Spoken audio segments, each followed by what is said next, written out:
Hello guys, welcome back. In today's video, I'm going to show you how to allow apps to access the storage Android device. So it's pretty simple. Let's get started. In most of the application, it requires your storage access or permission. So usually it will take automatically, but sometimes you have to do it manually. So I'm going to tell you how you can allow the apps to access the storage on Android device. So you have to just simply follow me. So first of all, you have to just simply open up your phone settings. So after open up your phone setting, here you have to just simply scroll down until you will be able to find the option which is privacy. So here it is as privacy protection. So you have to just simply open it.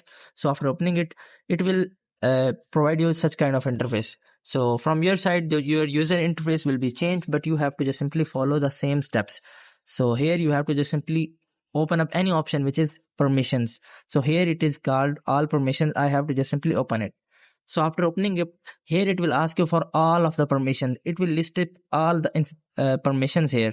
So here you have to just simply select the storage permission. So usually in the storage permission there are photos and videos. So you have to just simply click on this photos or video. From your side it will be like media or photos or any other option like that which allow the storage access. So you have to just simply tap on photos and videos, and after that it will open up all the application which requires your storage access on your Android device. So you guys can see, so you have to just simply open up any of the application in which you want the storage access. Assume that in the Facebook I want to access. So here it will, after tapping on that, here it will provide you such kind of interface. So here you guys can be able to see there are three options. The first one is allow always, allow all.